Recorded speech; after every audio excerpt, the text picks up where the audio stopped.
She's watching your stories but not replying to your texts. She's asking mutual friends what you've been up to but won't reach out herself. She's posting more than usual, angling her life just right so you'll see it, feel something, maybe even break first. And you're sitting there wondering if you're reading too much into it or if something real is happening beneath all that silence? Here's what nobody tells you. When a woman starts missing you but can't admit it, she doesn't wave a flag, she doesn't send a clear signal. What she does is far more complex, far more layered, and if you don't understand the psychology behind it, you'll either chase what isn't there or miss what actually is. And both mistakes cost you the same thing: your peace, your power, and your time. Let's talk about what's really happening when someone misses you but refuses to say it out loud. Not the fantasy version you've been sold by relationship advice that treats people like puzzles with one right answer.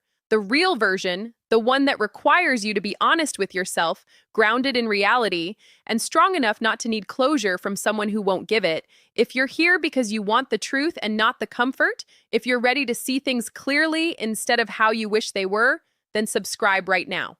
This isn't about getting someone back. It's about understanding human behavior at a level that protects you, sharpens you, and keeps you from wasting years decoding people who aren't even clear with themselves. You're choosing clarity. That's rare. Let's continue. So, let's begin with the misconception, because it's the one that traps most people. The assumption is this: if she really missed you, she'd just say so. She'd reach out. She'd make it easy. And because she's not doing that, it must mean she doesn't care. She's moved on, or you're the only one. The psychology behind why she can't say it. Still feeling anything. That logic sounds clean. It sounds rational, and it's almost always wrong. Missing someone and admitting you miss someone are not the same emotional event. One is a feeling, the other is a decision. And between the two sits an entire battlefield of ego, fear, pride, past wounds, social conditioning, and the stories we tell ourselves about what reaching out would mean. She might miss you deeply and still never say a word. Not because the feeling isn't real, but because admitting it feels like losing something she's not ready to lose. Control, safety, the upper hand, or the narrative she's built to protect herself from you. Here's the hard truth. Most people would rather suffer in silence than risk looking weak. They'd rather ache quietly than expose themselves to rejection again. They'd rather perform indifference than confess vulnerability. And women, especially women who've been hurt or who've learned that emotional availability gets punished, become masters at this. They don't go cold because they don't feel. They go cold because they feel too much and have decided that feeling is dangerous.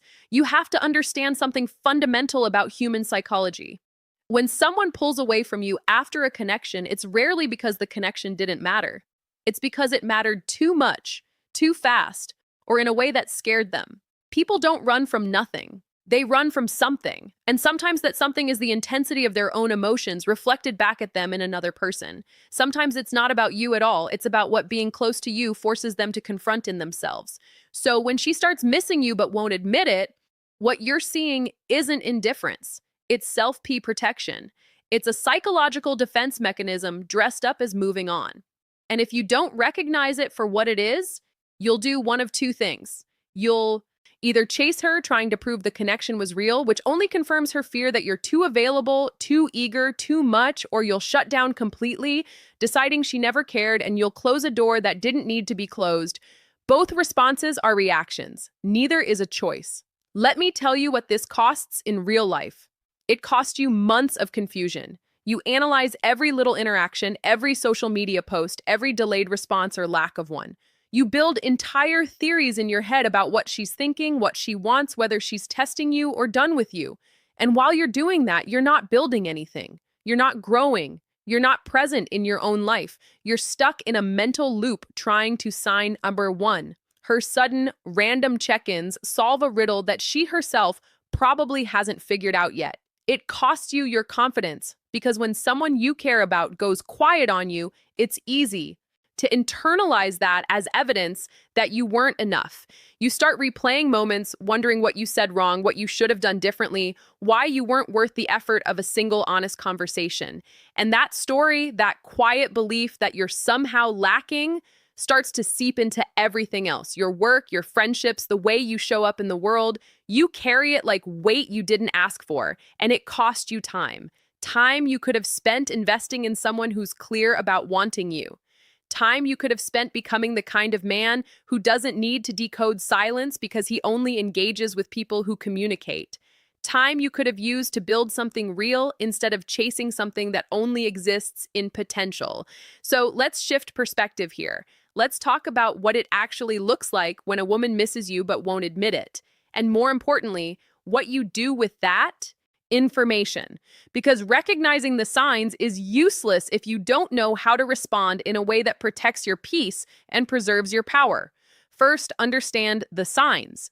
Not so you can chase, but so you can see clearly. She's not reaching out, but she's watching. She's not initiating, but she's responsive when you do. Just not enthusiastic enough to take it further herself. She's keeping the door cracked, but not open. She's engaging just enough to keep you in orbit, but not enough to let you land. That's not indifference. That's hesitation. That's someone who wants the feeling without the risk. She might start liking old photos. She might respond to your stories with something vague, something that doesn't require much from her, but reminds you she's still there. She might mention you to mutual friends, subtly, casually, like she's just curious and not calculating. She might post things that feel like they're aimed at you, even if they're not tagged, not direct, not obvious. These are breadcrumbs, and breadcrumbs are not a path. They're a test. She's seeing if you'll chase. She's seeing if you're still affected. She's seeing if she still has access to your attention without having to do the work of re-yarning it. And here's where most men lose. They see the breadcrumbs and think it's an invitation. They think it means she's ready to talk, ready to reconnect. Sign number 2, social media behavior changes, ready to try again. So they reach out, they pour their heart out, they ask what went wrong, they try to fix it, they offer reassurance, and she pulls back even further because what she was testing wasn't whether you still cared. She already knows you do. What she was testing was whether you still need her. And when you chase, you confirm that you do. And that kills the attraction faster than silence ever could. Let me introduce you to someone, not a character, a real archetype, a man who's been where you are and learned the lesson the hard way. He's not perfect. He's not cold. He's not playing games, but he's grounded. He knows his worth isn't determined by whether someone misses him out loud. He's built a life that doesn't pause when someone goes quiet on him. He's emotionally available, but not emotionally dependent. He's open to connection, but not desperate for it. When a woman pulls away from him, he doesn't spiral. He doesn't analyze her every move like it's an equation he needs to solve. He feels it, he acknowledges it, and then he refocuses. He doesn't chase because he doesn't need to prove anything. He doesn't shut down because he's not afraid of being hurt. He just continues. He works on his goals. He deepens his friendships. He stays present in his own life. And because he does that, something interesting happens. She notices, not immediately, not obviously, but over time, she sees that he didn't fall apart. She sees that he didn't beg. She sees that his world didn't shrink when she stepped out of it. And that creates something in her that neediness never could. Respect, curiosity, the quiet realization that maybe she misread him. Maybe he wasn't just another guy who'd wait around forever. Maybe he actually meant it when he said he wanted something real. And when she wasn't ready, he didn't force it. He just moved forward. This man doesn't ignore her. He's not petty. He's not trying to hurt her back or teach her a lesson. If she reaches out genuinely, he responds with the same energy she brings. No more, no less. If she's warm, he's warm. If she's distant, he's cordial but not invested. He doesn't reward inconsistency with attention. He doesn't punish honesty with coldness. He just matches reality. And that's the most powerful thing you can do when someone's playing games with their own feelings and accidentally involving you in the process. Here's the behavioral shift you need to make. And it's not a tactic, it's a mindset. Stop trying to win someone over who hasn't decided they want to be one. Stop treating silence like a problem you need to solve. Stop giving your energy to people who aren't giving theirs back. That's not coldness, that's boundaries. Sign number 3, when she brings up old memories. That's self-respect. That's the difference between being available and being a backup option. When she goes quiet, you don't chase and you don't punish. You just continue. You keep building. You keep showing up in your own life with the same energy you'd bring if she was Alan. Because here's the reality. If someone's supposed to be in your life, they'll show up clearly. They won't make you guess. They won't make you decode. They won't make you feel like you're fighting for something they're not even sure they want. And if she does come back, if she does reach out, if she does admit that she missed, you and wasn't ready before but is now, you don't just accept it because you've been waiting. You assess. You ask yourself, is this person capable of the kind of relationship I actually want? Or are they just comfortable enough now to test the waters again? Is this growth or is this just loneliness? Is this clarity or is this just convenience? Because the version of you that allows someone back into your life without standards is the same version that'll end up right back here 6 months from now, confused again, analyzing silence again, wondering again if you're enough. And you are enough. You've always been enough.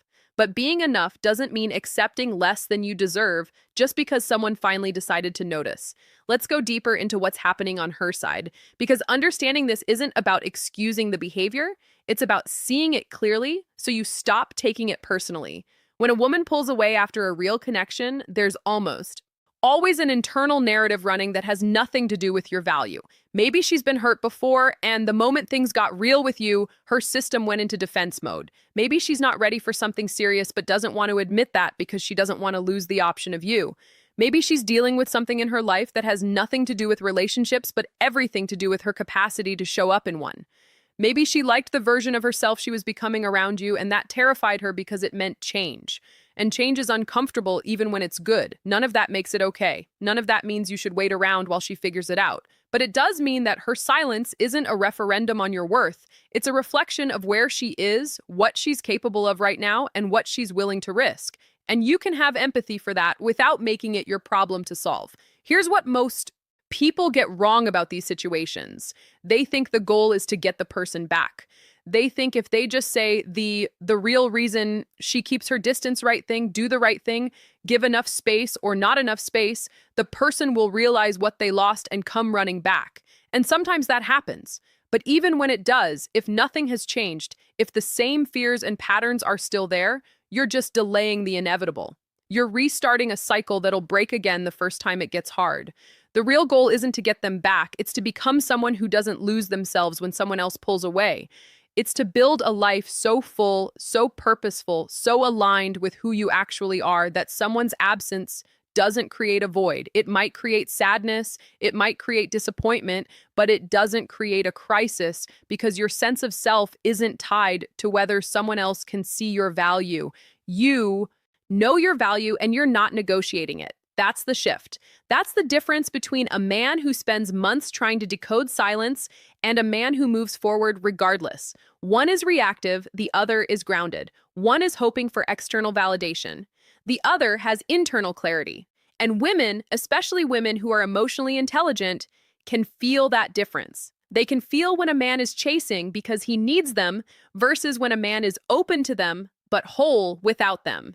And the second one is magnetic in a way. The first will never be. Now, let's address the possibility that she does reach out. Let's say weeks go by, maybe months, and one day you get a message. It's casual, it's friendly. Maybe she's asking how you've been. Maybe she's sending you something that reminded her of you. Maybe she's just reacting to something you posted. What do? You respond like someone who's been fine because you have been. You don't punish her with coldness, but you don't reward the absence with enthusiasm.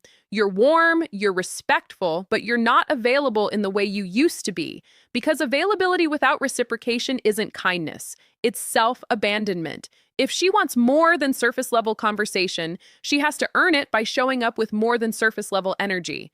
And if she starts to open up, if she starts to admit that she missed you, that she wasn't ready, that she's been thinking about things, you listen. But you don't just fall back into place like nothing happened. You ask the questions that matter. What's different now?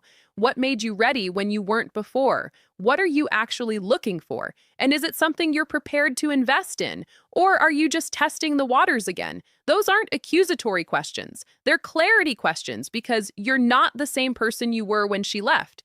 You've spent this time building yourself, protecting your peace, getting clear on what you actually want. And what you want isn't someone who shows up when it's what your absence actually does to her mind convenient. It's someone who shows up because they've decided you're worth the risk, the work, the vulnerability. And if she can't meet that, if she's still hesitant, still unsure, still keeping one foot out the door, then you wish her well and you keep moving. This isn't about being harsh. It's about being honest. It's about recognizing that some people come into your life to teach you what you will and won't accept. And sometimes the lesson is that you deserve someone who's sure about you, not someone who has to lose you to realize what they had, not someone who needs the threat of your absence to appreciate your presence, someone who sees you clearly, values you consistently, and shows up without you having to wonder if they will. Here's the part that's going to challenge you, the part that's going to ask something of you that feels uncomfortable but necessary. You have to be willing to let her go completely. Not as a strategy, not as a way to make her come back, but as a real, genuine acceptance that she might not, that this might be over, that the connection you felt, as real as it was, might not be enough to build something lasting. And you have to be okay with that, because as long as you're holding on to the possibility, as long as you're living in the gap between what was and what could be, you're not present. You're not free. You're not building. You're waiting. And waiting is not a life strategy. Waiting is what you do in a lobby. And you're not in a lobby. You're in your life, and your life is happening now. Not when she's ready, not when she figures it out, not when the timing is right. The version of you that can walk away from someone you care about because they're not meeting you where you are, that version is free. That version doesn't need closure because they've given it to themselves. That version doesn't need the last word because they've already said everything that mattered. That version doesn't need to be chosen because they've already chosen themselves. And here's the paradox. That version, the one who's whole and grounded and moving forward regardless, that's the version people come back to. Not because you played it right, not because you followed some formula, but because people are drawn to clarity. They're drawn to strength that isn't performed. They're drawn to someone who isn't desperately trying to hold on to them, but also isn't punishing them for being human. But even if she comes back, even if everything aligns and she's ready and you're ready and it works, the lesson remains the same. You are not defined by whether someone stays or goes. You are not diminished by someone's inability to see you clearly. You are not less valuable because someone wasn't ready for what you were, the masculine energy that makes her miss you offering. You are whole with or without them. And that's not something you say to feel better. That's something you live because it's true. Let me tell you what this looks like in practice in everyday decisions. It's the moment you stop checking if she's viewed your story. It's the moment you stop crafting posts hoping she'll see them and feel something. It's the moment you stop asking mutual friends about her because you've realized that information doesn't change anything. It's the moment you feel the urge to reach out to check in to see if she's okay, and you pause and ask yourself, am I doing this because it serves me or because I'm still hoping she'll validate me? And if it's the second one, you don't do it. It's the moment you go out with someone new and you're not comparing them to her.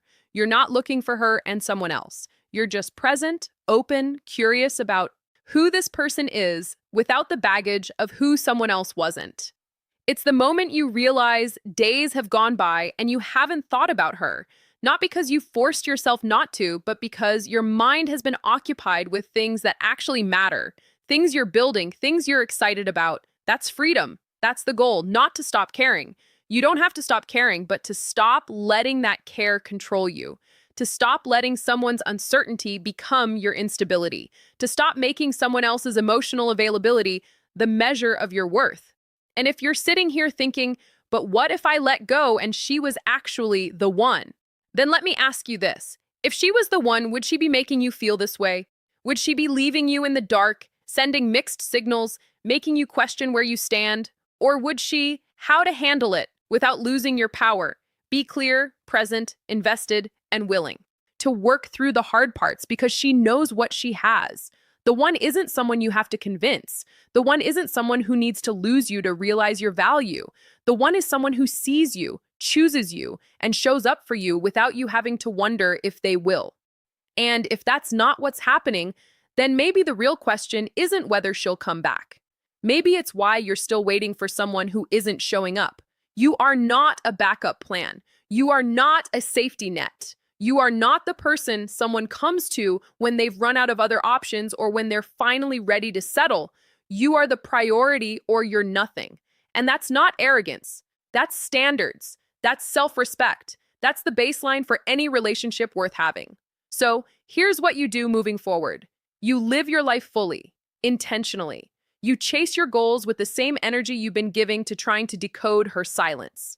You invest in your friendships, your health, your purpose. You become the kind of man who doesn't need someone to miss him out loud because he's too busy building something real to care about the noise. And if she reaches out, great. You respond with the same respect and clarity you've built in yourself. You don't punish her, but you don't pretend nothing happened either. You assess whether this is growth or just nostalgia. You decide based on who she is now, not who you hope she'll become. And if she doesn't reach out, that's great too, because it means you're free to find someone who doesn't need time and space and distance to figure out that you're worth showing up for. Either way, you win because you've chosen yourself. You've set the standard. You've refused to participate in confusion. And that decision, that one decision to stop waiting and start final truth, why this changes. Everything living is the foundation of everything else that's going to come into your life from this point forward. So let her miss you, let her wonder, let her sit with the silence she created and figure out what it means to her. That's not your job. Your job is to be so grounded in your own life, so clear on your own path, so committed to your own growth that her absence doesn't derail you. It just redirects you. And sometimes redirection is the best thing that could have happened. This is who you're becoming, not someone who waits around hoping someone will choose them, someone who's already chosen themselves and is just looking for someone secure enough, clear enough, brave enough to join them. That's the standard. That's the life. That's the version of you that doesn't get stuck in these situations anymore because you've learned the most important lesson. Your peace is non-negotiable. If this resonated with you, if you felt something shift while you were listening, then subscribe. Not for me, for you, because you've just made a decision that most people avoid their entire lives. You've decided to stop playing games, stop accepting confusion, and start living with clarity and intention. This channel is for people like you, people who want the truth, even when it's uncomfortable, people who are willing to grow even when it's hard, people who understand that real strength isn't about never feeling pain. It's about not letting that pain define you. You're not here by accident. You're here because you're ready for something different. And that readiness, that willingness to see things as they are and not as you wish they were, that's what separates you from everyone else. Still stuck in the same cycles, wondering why nothing ever changes. You're changing right now.